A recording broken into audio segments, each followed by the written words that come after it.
आज के ह्यूमंस इतने ज्यादा विकसित बन चुके हैं कि उसने नेचर को पीछे छोड़ दिया है। मशीन्स, एआई, स्काई क्रैपर, सब कुछ बदल रहा है, हर चीज विकसित हो रही है। लेकिन सवाल यह है कि क्या इतनी ज्यादा डेवलपमेंट सच में इंसानियत के लिए सही है?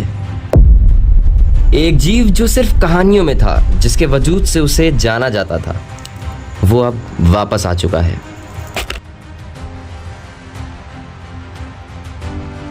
13,000 years after the last dire wolf walked the earth, scientists say they've now brought them back. To bring back the dire wolf is... इस दुनिया में लगभग 8.7 मिलियन टाइप के जीव हैं, जिसमें से सिर्फ हम 1.2 मिलियन को ही जानते हैं। लेकिन सोचने वाली बात यह है कि जितने भी जीव आज जिंदा हैं, उससे कहीं ज्यादा पहले आ चुके थे और अब विलुप्त हैं। और उनमें से ही एक था व्हाइट वुल्फ।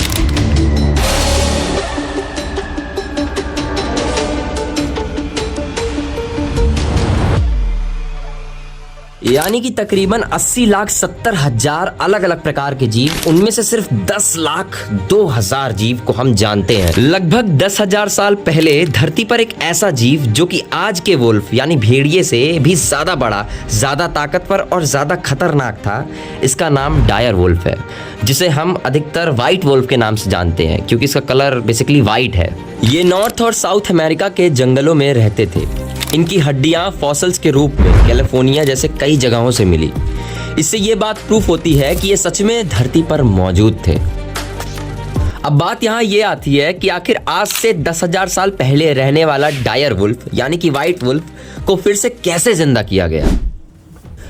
हाल ही में कोलोसल बायोसाइंस नामक बायोटेक्नोलॉजी कंपनी ने ग्रे वुल्फ यानी कि जो आज भी जिंदा है, उसका डीएनए, उस डीएनए में 20 जगह बदलाव की गई ताकि उसका रूप, आकार, व्यवहार एक्सटेंड व्हाइट वुल्फ की तरह हो जाए। और फिर इस जेनेटिकली मॉडिफाइड डीएनए का यूज करके 3 बेबी वुल्फ्स को पैदा किया गया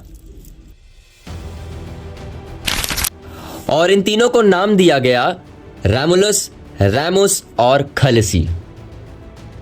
कोलोसल बायोसाइंस रिसर्च के एंड मीडिया रिपोर्ट की माने तो साल 2021 में इस प्रोजेक्ट की शुरुआत हुई थी और 2024 के अंत तक ये प्रोजेक्ट पूरा हुआ। इसमें तकरीबन 3 साल का वक्त लगा। सोचने वाली बात यह है कि 10,000 साल पहले ये व्हाइट वुल्फ इस धरती पर रहा करते थे, फिर पूरी तरह से एक्सटेंड हो गए और हम इंसानों के हाथों एक बार फिर से ये धरती पर सांस ले रहे हैं। हाँ, पॉसिबिलिटी ये है कि पूरी तरह से ये व्हाइट वुल्फ नहीं है, क्योंकि उस समय का एटमॉस्फेयर आज के समय के एटमॉस्फेयर से बहुत डिफरेंट है। और कहीं ना कहीं अगर हमने इसे व्हाइट वुल्फ बना लिया है तो ये नेचर के खिलाफ भी हो सकता है, जैसे कि डायनासोर।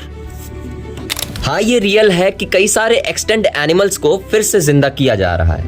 उनमें से ही एक डायनासोर भी है। एंड मे बी अगर हमने डायनासोर्स को वापस ला लिया तो ये एक नए युग की शुरुआत हो सकती है और कहीं ना कहीं ये नेचर को अच्छा करने में भी मदद कर सकता है। जैसे कई सारे प्लांट, ट्रीज जो कि एक्सटेंड हो चुके हैं, अगर हम उन्हें वापस ला दें, जो हमारे नेचर के लिए काफी ज्यादा अच्छा हो सकता है। इन्हें अगर हमने लाया तो ये हमारे धरती के लिए काफी ज्यादा बेहतर होगा आज के क्लाइमेट और एनवायरनमेंट को देखते हुए। लेकिन सबसे चौंका देने वाली बात यह है कि ह्यूमंस का माइंड कितना डेंजर है या फिर कितना बेहतर है, जो कि डेवलप करते ही जा रहा है। सोचने वाली बात है ये। इस पर एक अलग वीडियो बनाई जा सकती है जो कि ह्यूमन माइंड से रिलेटेड होगी।